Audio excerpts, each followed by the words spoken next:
ಅನುವಾದ ಒಂದು ಸೃಜನಶೀಲ ಕಲೆಯಾಗಿದ್ದು ಭಾಷಾಂತರದಿಂದ ಸಾಹಿತ್ಯ ಮತ್ತು ಸಂಸ್ಕೃತಿ ಬೆಳವಣಿಗೆಯಾಗುತ್ತದೆ ಎಂದು ಡಾಕ್ಟರ್ ಚೆನ್ನಪ್ಪ ಕಟ್ಟಿ ಹೇಳಿಕೆ.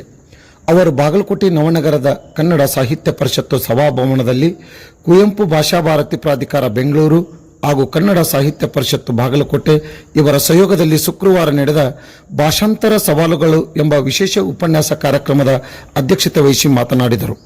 ಕನ್ನಡ ಭಾಷೆಯ ಪದ ಸಂಪತ್ತು ಸದ್ಬಳಕೆಯಾಗಲಿ, ಭಾಷಾಂತರದಲ್ಲಿ ಇರುವ ಅನೇಕ ಸವಾಲುಗಳು ಇರುವುದರಿಂದ ಅನುವಾದಕರು ಜಾಗೃತಿಯಿಂದ ಮತ್ತು ಸೃಜನಶೀಲವಾಗಿ ಕಾರ್ಯವನ್ನು ನಿರ್ವಹಿಸಬೇಕೆಂದು ಹೇಳಿದರು.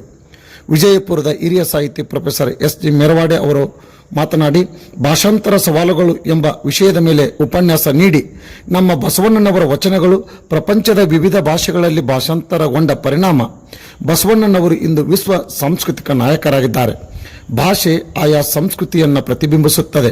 ಭಾಷಾಂತರದಿಂದ ವಿಭಿನ್ನವಾಗಿರುವ ಸಂಸ್ಕೃತಿಯನ್ನು ಅರಿತುಕೊಳ್ಳಲು ಸಾಧ್ಯವಾಗುತ್ತದೆ ಎಂದು ಹೇಳಿದರು. ಕಸಾಪ ಜಿಲ್ಲಾಧ್ಯಕ್ಷರಾದ ಶಿವಾನಂದ ಶೆಲ್ಲಿಕೇರಿ ಅವರು ಪ್ರಾಸ್ತಾವಿಕವಾಗಿ ಮಾತನಾಡಿದರು. ಉಪನ್ಯಾಸ ಕಾರ್ಯಕ್ರಮದಲ್ಲಿ ಡಾಕ್ಟರ್ ಮೈನುದ್ದೀನ್ ರೇವಡಿಗಾರ್, ವಿ.ಟಿ. ಪೂಜಾರ್, ಡಾಕ್ಟರ್ ವಿಜಯಲಕ್ಷ್ಮಿ ಇಟ್ಟಣ್ಣವರ್, ಮನು ಪತ್ತಾರ್, ದೇವು ಮಾಕೊಂಡ, ಅನಿಲ್ ಗುನ್ನಾಪುರ್ ಭಾಷಾಂತರ ಸವಾಲುಗಳು ಉಪನ್ಯಾಸಕ್ಕೆ ಸ್ಪಂದನೆ ನೀಡಿ ಅರ್ಥಪೂರ್ಣವಾಗಿ ಚರ್ಚೆಯನ್ನು ಮಾಡಿದರು.